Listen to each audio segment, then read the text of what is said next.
Okay, so this is my review of Raid.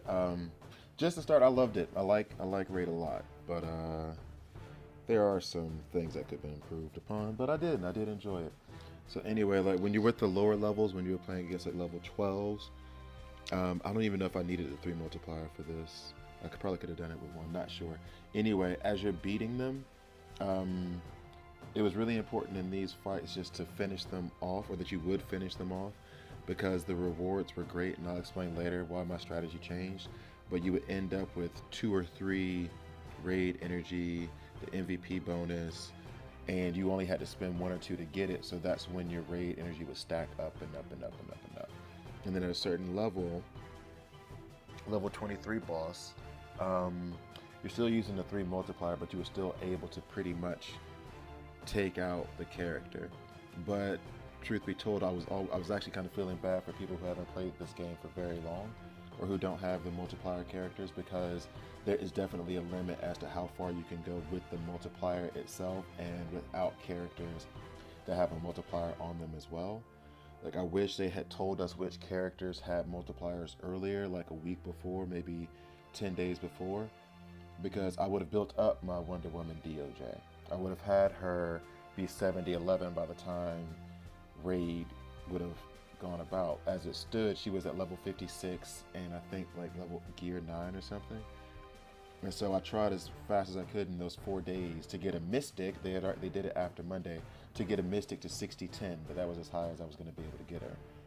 And I think I took her a couple more levels up during the raid, like to 63 or 64, but I didn't have much of a chance to do anything else. So it would have been nice if they gave us like a little bit more of a forewarning about, hey, these are going to be the characters. And a couple of times on accident, even when I was going back and forth between modes, I ended up using like multipliers on teams with like Green Lantern and other characters that I was not using for raid.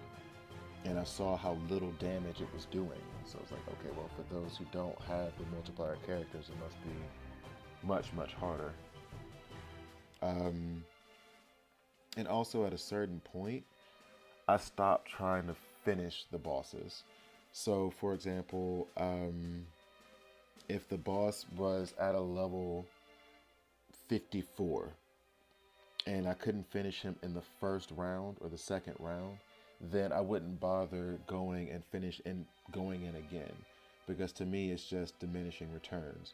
So if I take down this Steppenwolf all the way to 10% health, 15% health, why am I going to spend another 3 raid energy for a 5 multiplier to knock off the last 400k of his energy?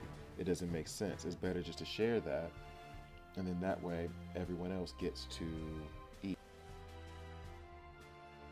Actually, I would love to know, like, for those who are like lower level players, I mean, did you feel like it was a a mountain that was too high to climb? Like you wouldn't be able to get high up, or were you satisfied with it as well? Were you okay with um, with the activity? Did you feel like you could ever really get involved? Were you doing more picking up bosses that were, Left for Dead like I would do? Did you find yourself doing that more so than I would, and not really attack higher level bosses? Or if you ran into a higher level boss, would you just share it immediately and let somebody else help you with it, like I did with Dark Side eventually? So yeah, just let me know, how did you approach? What was your strategy? How was your strategy different?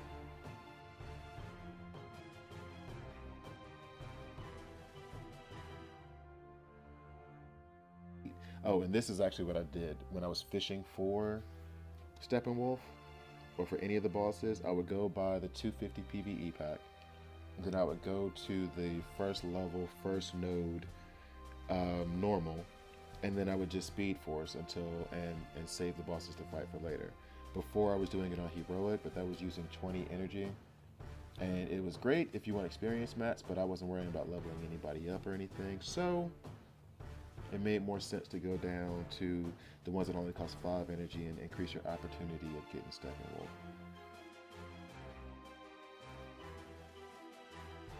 Um, Here, first tip, level 90s, take out the minions first. And I used Batman for it because Batman was physical against an energy, and he wasn't going to do much damage against Steppenwolf anyway, so might as well use him to take out the minions. And I did that only because it's timed, and if there's any kind of lag, then that takes away from time. And on top of it, those minions have animations, and those animations take time. So I needed to get the minions out of the way before they even had a chance to waste my 2, 3, 4 seconds on their craptastic animation. And in this one, when I'm fighting this level 90, you'll see, like, I went all the way to defeat him, but you'll see at the end of it where this little cost-benefit analysis kicked in my head, where I was like, why am I going to spend extra raid energy on this guy when I can just leave him, let someone else have the finisher bonus, let someone from my alliance have another attacker bonus or whatever, help them get points so they can come up the leaderboard, and then they can take the PvE energy and that one raid energy, because at the end I want raid energy over PvE energy, and you're only giving me one raid energy and I'm having to spend 3 just to take him out. And you may think like, okay, well, why don't you go down to a lower multiplier, go to a 3 multiplier, it only costs 2 energy. Well, that worked for level 54, and that's what I did for level 54. I would use I would do a 55 multiplier first and then a 3 multiplier, and I'd be able to take 51%. But with level 90, I always had to use the 5 multiplier, because if I didn't, I wouldn't cause enough damage. I'd take him down, 30% the first time, and then I would try to use a 1 multiplier or a 3 multiplier, and he'd just destroy my team, and he'd still be above 50%. And to me, the real thing that you wanted if you were trying to climb up the leaderboard is the MVP bonus, which is the biggest bonus that you get, and that's that you get for doing the most damage. So I would want to have the boss, the level 90 boss. I would want to take him down. I would want to take 51% of his energy, and then leave him for everybody else to finish. Let someone else get the finisher bonus. Let a couple of other people get the attacker bonus, and then I still get the MVP, and they get something off of it too, and everybody's happy. And I remember I was in Reddit, and somebody brought up the fact that that's risky. If somebody doesn't do it, it expires. Was never an issue, not even once. Like, even when I got caught up and Steppenwolf was going to expire in like 8 minutes, I would run and do it really fast, and it would still be 6 minutes left or whatever, and those would even get picked up. So it was never a problem. I never had an issue with people not picking up the Steppenwolves that I left to be left for dead, basically. And actually, you'll see that status come up a lot, and that's because if I had a character that the third ability I wasn't going to use or had already used, my finger would literally just be hovering over Steppenwolf, because I would want to tap really quickly, not to waste any time. And sometimes my phone would catch, I guess, the heat off my finger and give me a status and think I was holding it down.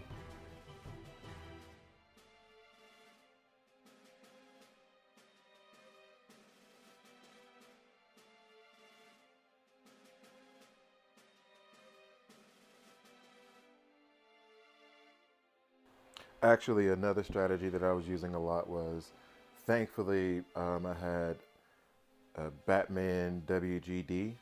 And so what I would do was that for those characters that had the opposite affinity, so for example, Wonder Woman DOJ, she was doing a lot of damage, and she's opposite Steppenwolf.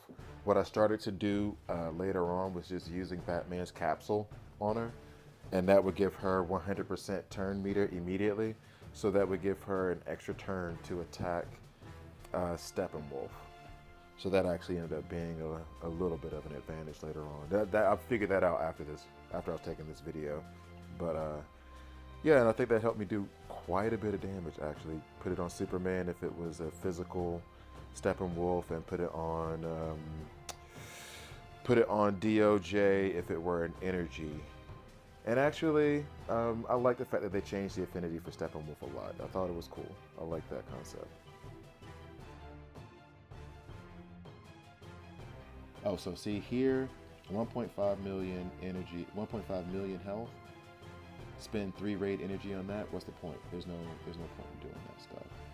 I have to go here, buy some more raid energy, turn around and use 3 raid energy just to take out the 1.5 million, so that I can get a PvE bonus and one raid energy bonus. Like, that doesn't make sense. I should have just left that guy out, and that would have been much better for me.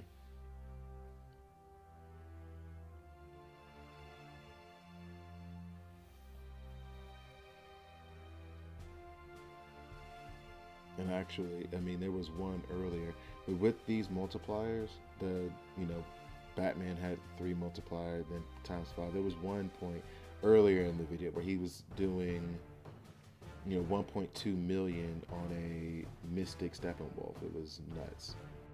And of course, my internet went down this weekend. It's still down now, actually. And so I was having to play on data, and data in my house is just terrible. So I've spent a lot of time outside. So if you look here, you'll see the MVP bonus. That's 1 million. That's all I want. I don't want the other stuff. The other stuff, everybody else can have. Be happy. And this is when I finally found Darkseid. A level 150 Darkseid was the first one. And he basically bitch slapped me all up and down the map. And actually did a poor composition there. I should have put Wonder Woman DOJ. I don't know if it was just me and my imagination, but I felt like if you put the opposite affinity or the more powerful affinity at the leader position, then that person would crit more. I'm sure that was my imagination, but I kept doing it anyway. And then this one, I don't know why I didn't. I guess I just wasn't thinking clearly. But I will say I do love the character design of Darkseid. But it kind of worries me too, because his character design looks as though he's not ever going to be a playable character. I mean, I guess I thought Necron would be a playable character once Darkseid came out, but that didn't happen, so whoop, there you go.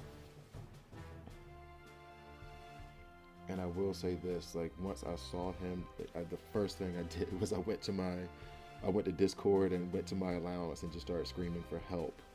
And then everybody gathered up and went out. And that was the fun part about Raid, at least, especially towards the end of it. I think it made alliances feel more like alliances.